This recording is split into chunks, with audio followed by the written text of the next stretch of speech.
So I just finished watching this video. It's titled Elon Musk, Digital Superintelligence, Multiplanetary Life, How to Be Useful. It was a fireside chat on June 16th of this year at the AI Startup School in San Francisco. And I just wanted to pull out and talk about a couple of the highlights from this particular video.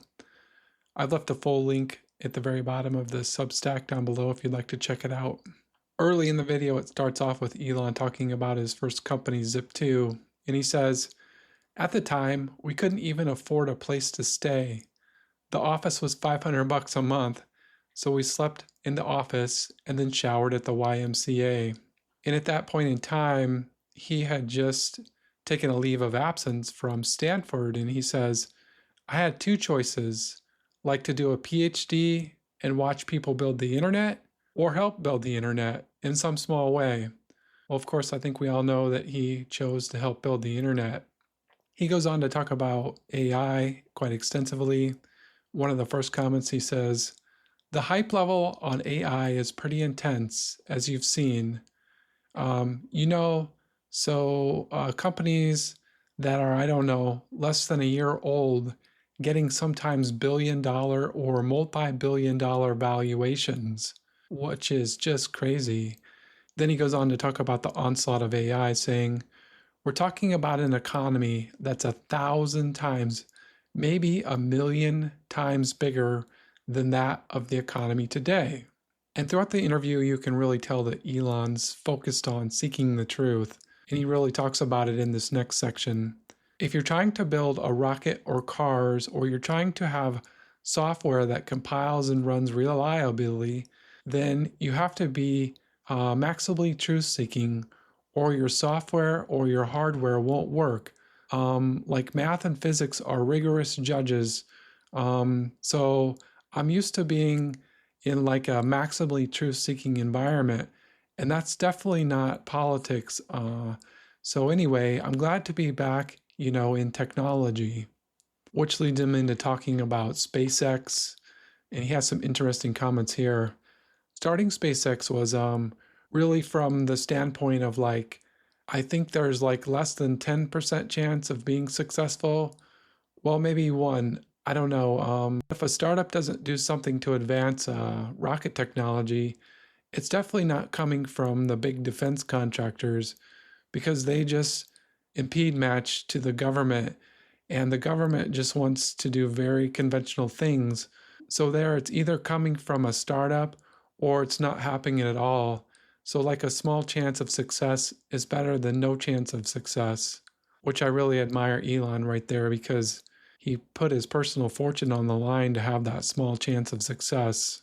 And then he talks about what you can do to be useful, and he says, "Do whatever you know, whether you're CEO or any role in a startup, do whatever it takes to succeed, and always be smashing your ego, like internalized responsibility." And he was really talking about not letting your ego get too big and keeping it in check. And I really like this next statement.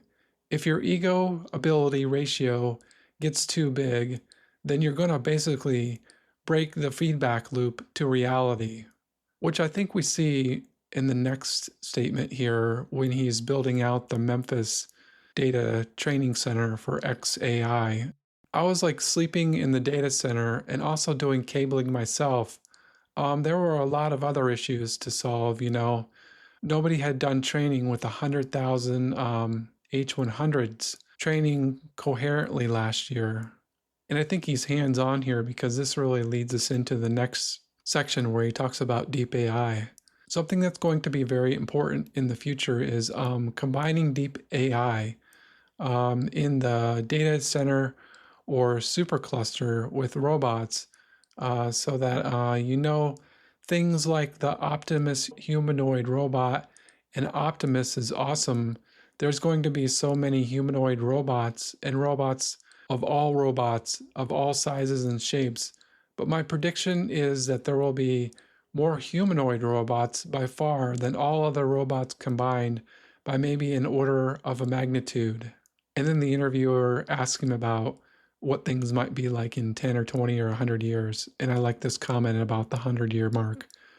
100 years? Geez, 100 years, I mean, I hope civilization's around in 100 years. If it is around, it's going to look very different from civilization today.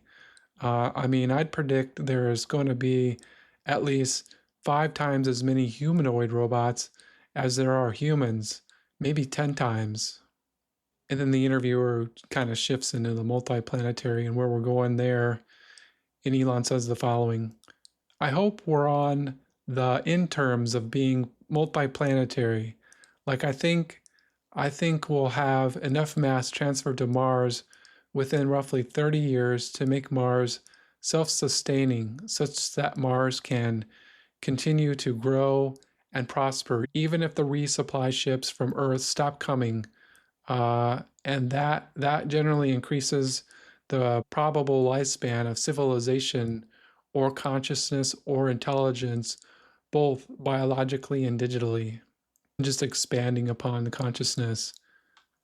Being a multiplanetary species or making conscious multiplanetary greatly improves the probable lifespan of civilization, and it's the next step before going to other star systems.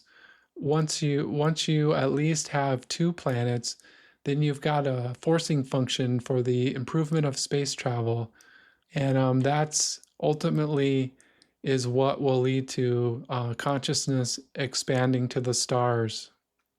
And then again, back to talking about making AI truth seeking, he says, my intuition for what could make AI very dangerous is if you force AI to believe things that are not true, which I agree with him there 100%.